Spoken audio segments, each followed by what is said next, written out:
All right, we are on worksheet 59 today, and we're doing right triangle trig, but this is part 2, so we're going to do something different.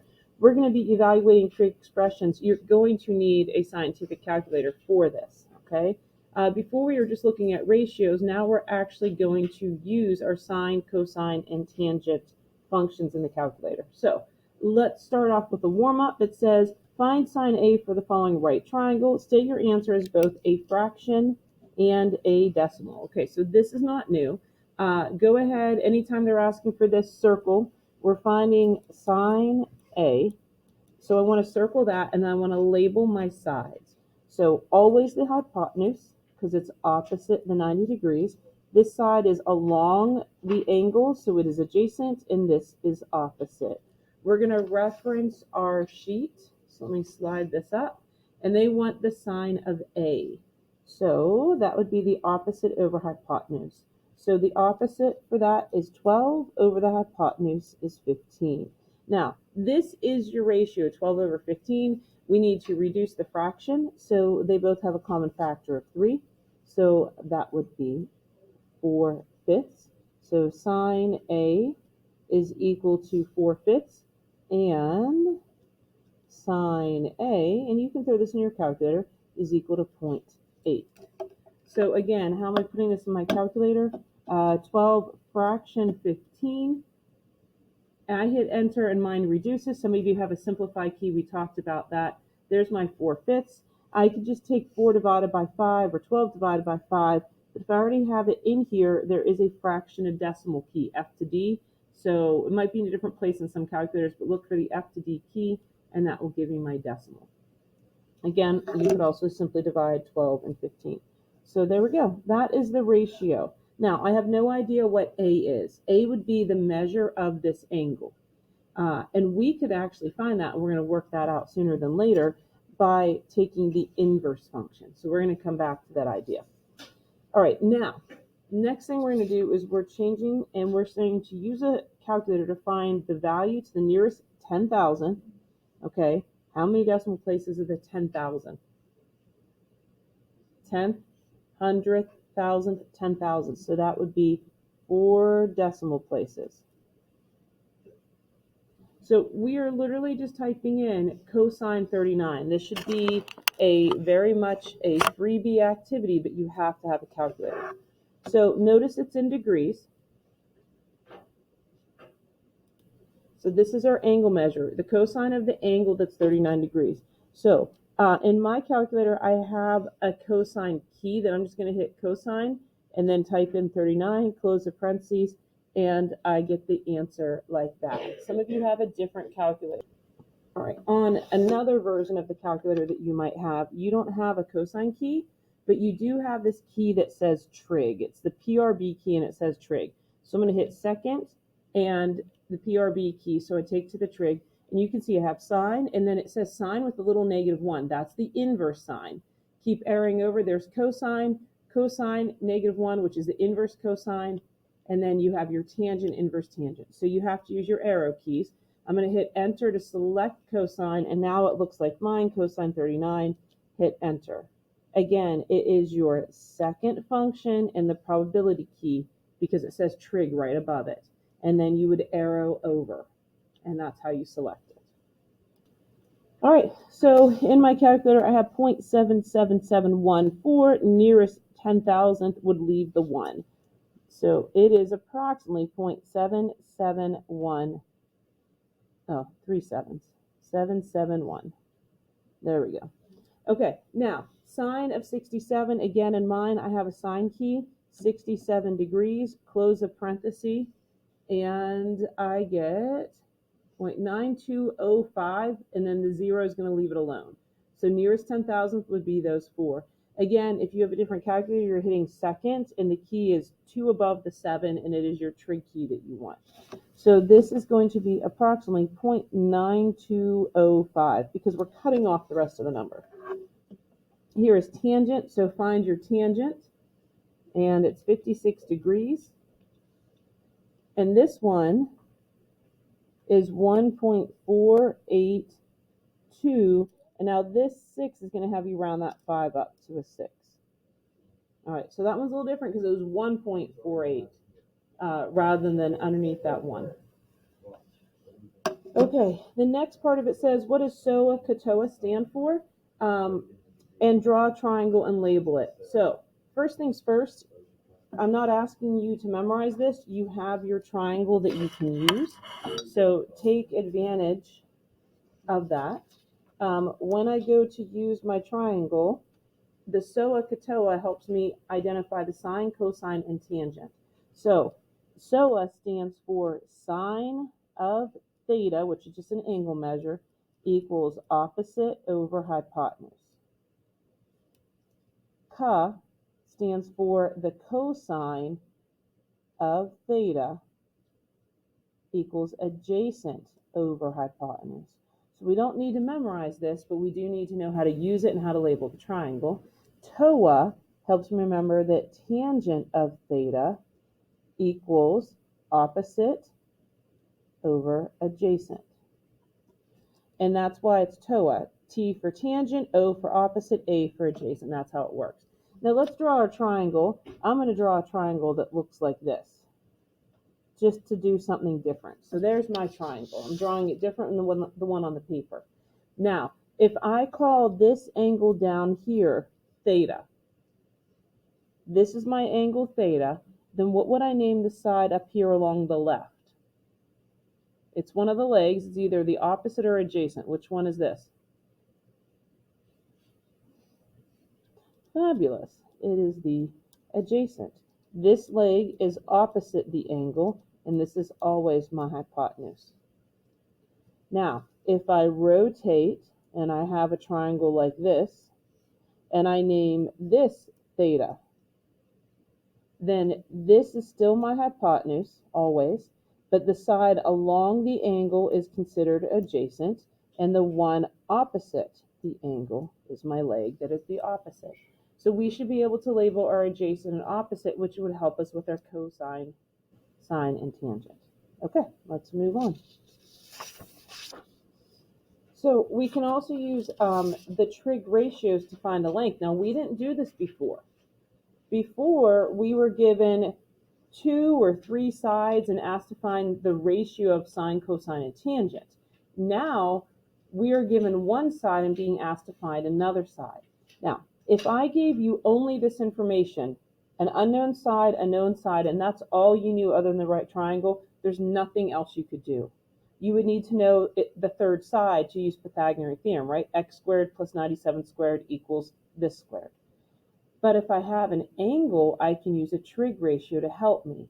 So if you think about this, let's look at the angle. Circle the angle we have, just like always. What would the 97 be considered?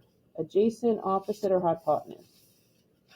But what could you consider that 97? This would be your adjacent side. This would be your opposite side. And this would be your hypotenuse. So none of that's new. Everything's based on this angle because that's what they gave us. Now, if I have this angle, I don't know and need any information about the hypotenuse, but I do have the opposite and adjacent. So in my trig ratios, which trig ratio talks about the opposite and the adjacent? Doesn't tangent talk about the opposite and adjacent? So for some of you, instead of having to keep looking at that paper, you'll transfer that so, ka, toa onto here. And if I'm looking and I have the opposite and adjacent, then I'm going to use tangent. So I'm going to use tangent, but it's not just tangent of theta, it's tangent of this angle. So instead of just labeling it angle A, we know the actual angle measure. So whenever we had tangent A, cosine A, that A was supposed to be the angle measure in degrees.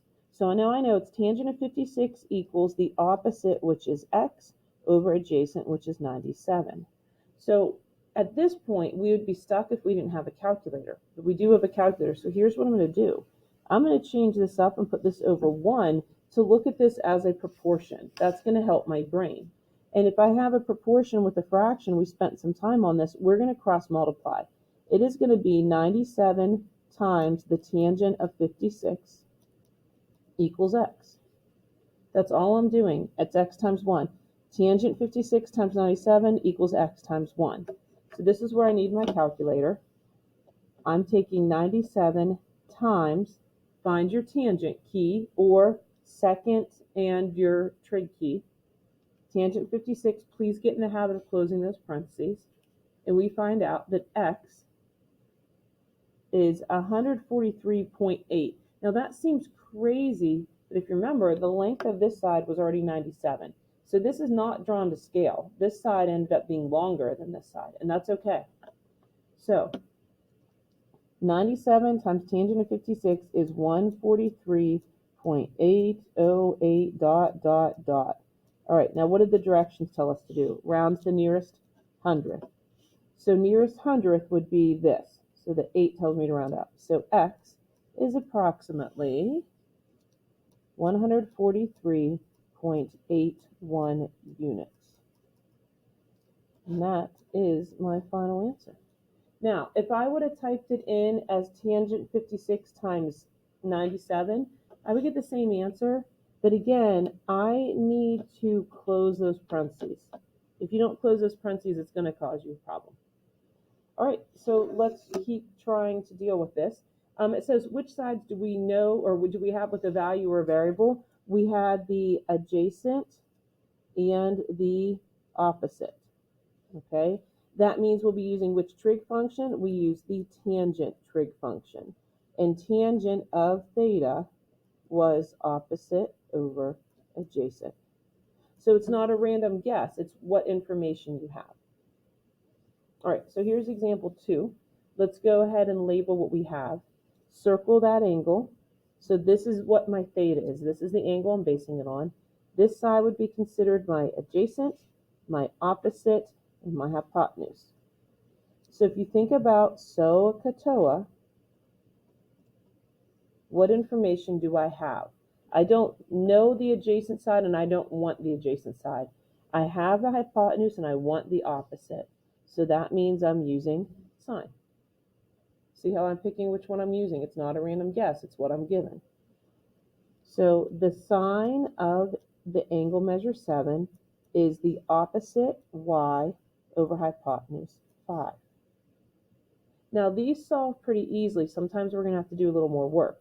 So again, I'm putting this over 1 to see that cross product. So it's going to be 5 times sine of 7 equals y times 1. So this is why you absolutely need a calculator. We were talking about wishing we could be a genius earlier.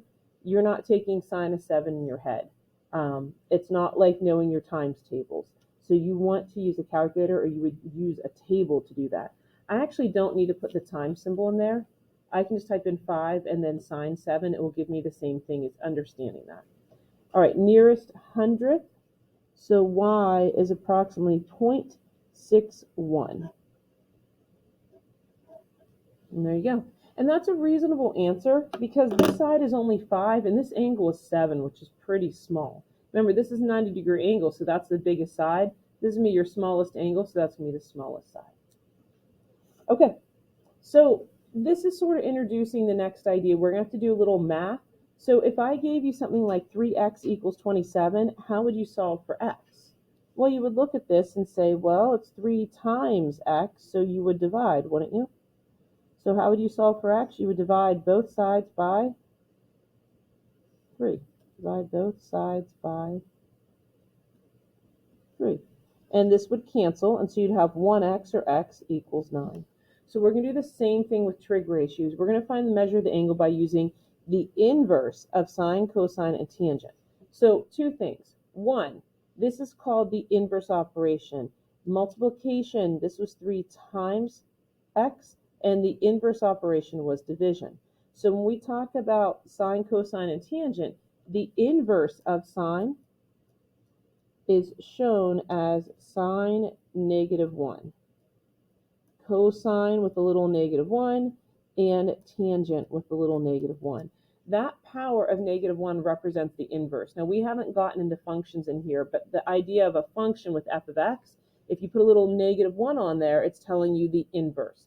So that's what that power of -1 means, the inverse of sine. So instead of being able to undo division by multiplying or undo addition by subtraction, we are undoing sine by the inverse, just like we get rid of a square by taking the square root. They're inverses. Now, there is one more thing I want to say. These problems worked out real nice, but if I had it flip-flopped, if I had the 5 on top and the y on the bottom, I would have had to do some division to solve those two. So I wanted to throw that out there. Okay, keep going here. So if you look at this little chart we have going for us to help us out, it says the sine of A equals x. So if I need to find the angle, then A equals the inverse sine of x. Okay, so how do I get that? It says A equals the inverse sine of x. That's what it's read as. Why do I know to do that? Let me just show you something. If I have something like sine A equals 10, okay, what did that mean? Let's make it 7/10. If I have sine A equals 7/10, guys, that's the first thing we did in our notes. Let me come back to that. Remember how we found this ratio and we said the sine of A is 12/5, which is 4/5? Remember this idea? Well, all we were doing was finding the trig ratio. Now we're going to go back and use that ratio to find the missing angle. This is called solving a triangle when you find all the parts. So now instead of just leaving it as sine A equals 4/5, because that's all they wanted. They said, find sine A for the following right angle. If they then turned around and said find A, we would take the inverse sine of this. And I don't want to write on this to confuse anyone, but see how I have that sine A equals 4/5? If I want to find that angle measure, I'm going to come in and take the inverse sine, because that cancels that, and what I do to one side, I do to the other side, and we write it in front. So A is going to equal the inverse sine of 4 divided by 5. So how do I type this in my calculator?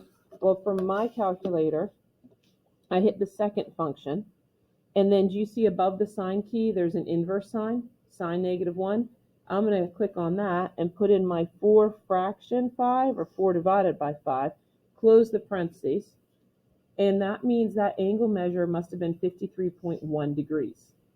So angle A in this triangle is 53.1 degrees. So that's all I'm doing. Now, if you have the other calculator, you're hitting second and that trig key and then arrowing to find your inverse. All right, so that is what we're focusing on. So if I wanted to find A, I would come in, I would take the inverse to cancel and then the inverse to cancel, because you do have to put this first. It's the inverse sine of 7/10.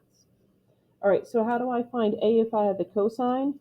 Well, A is equal to the inverse cosine of y.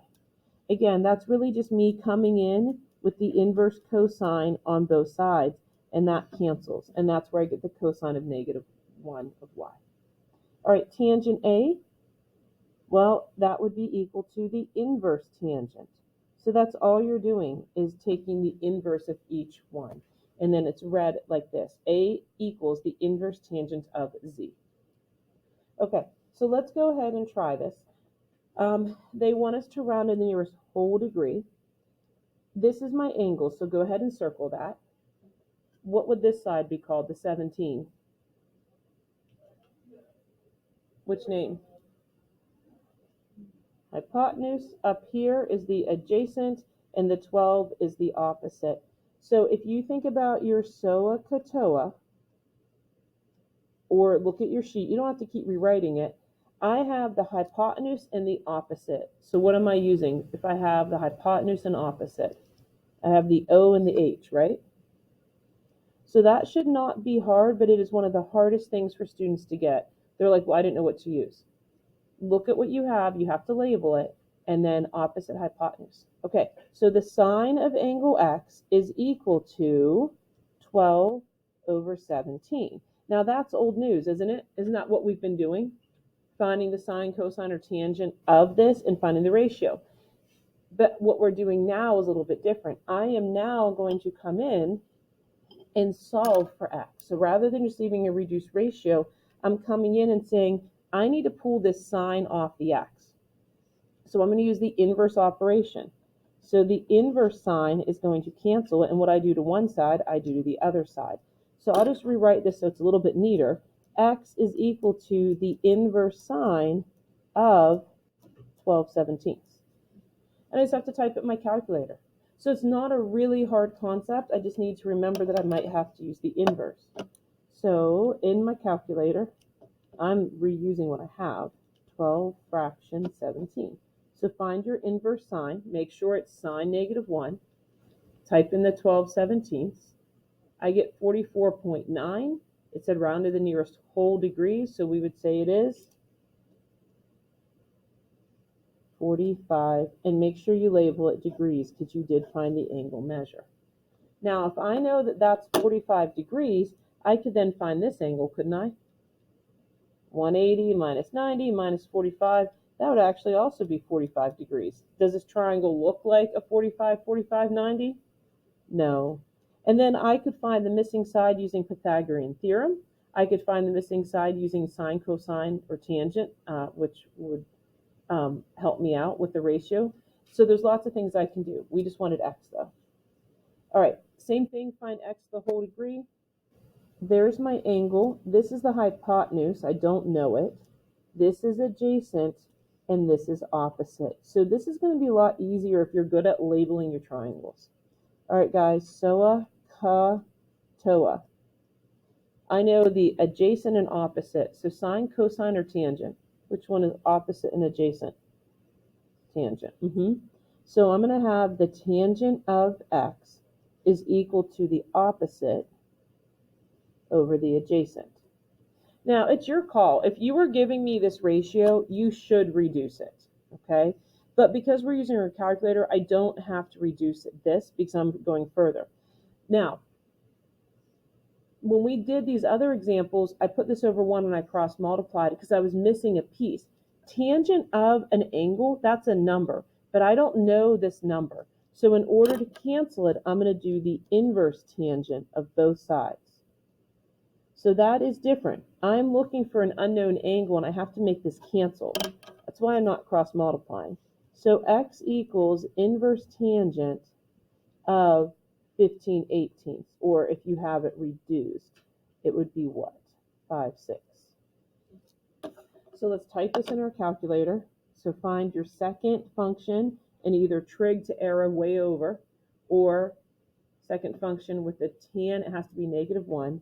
And what are we putting in? 15/18 or 5/6.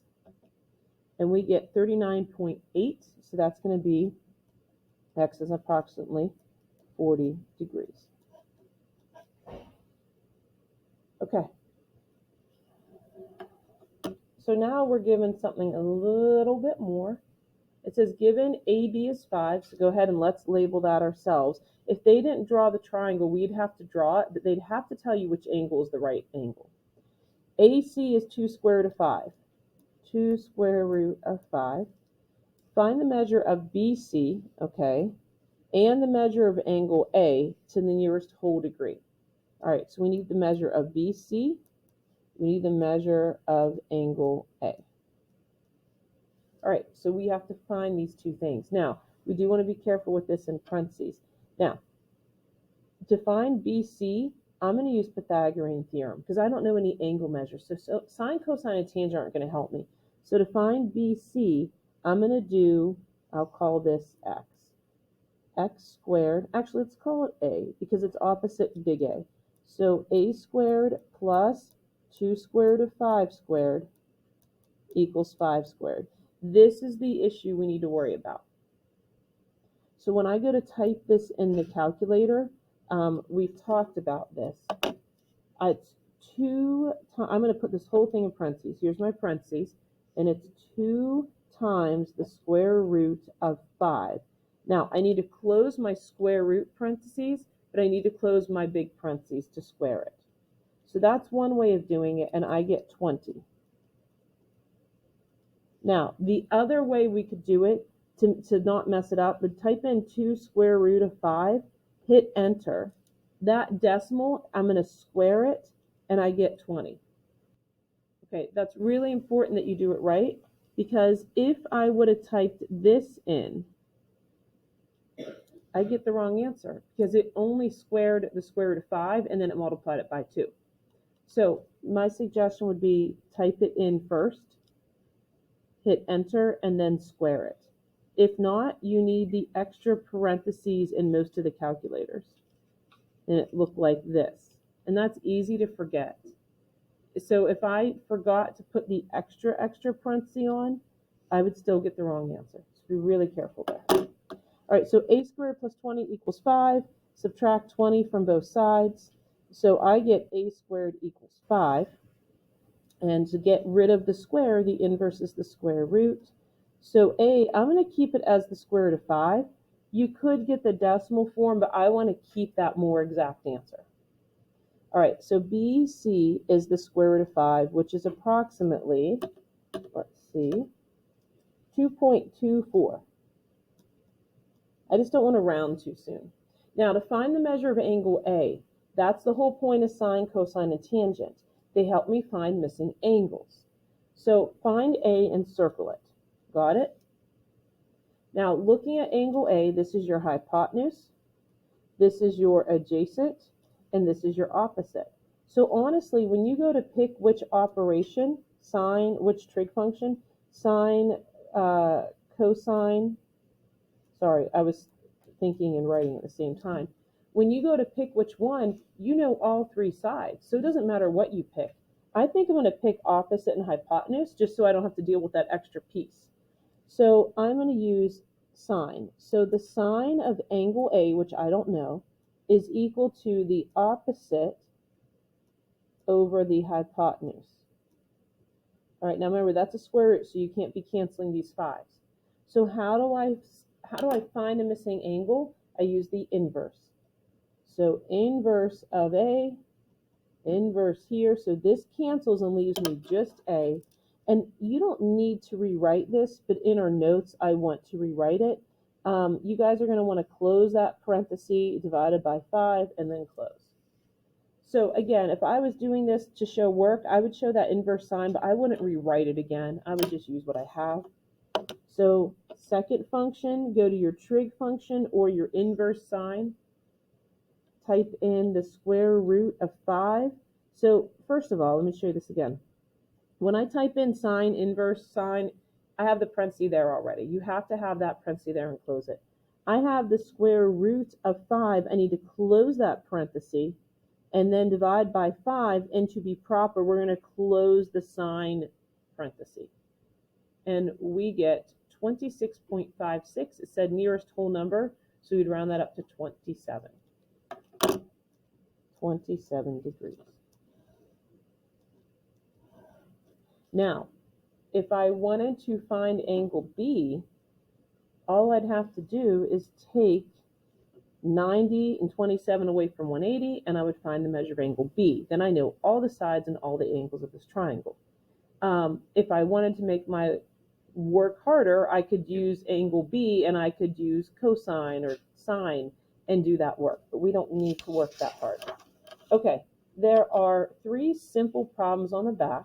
Nearest 10th degree. And why am I saying they're simple?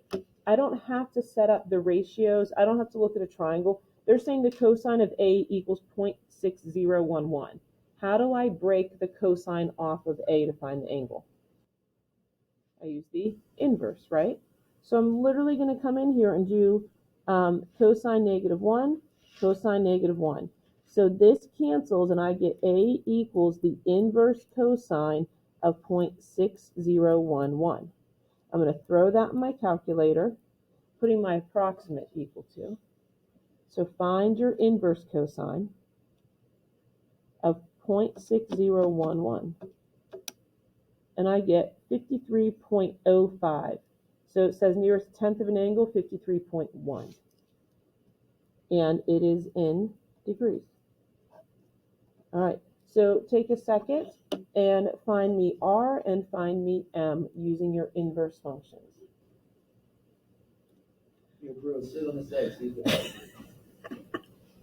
All right, so how do I find R? I'm going to do the inverse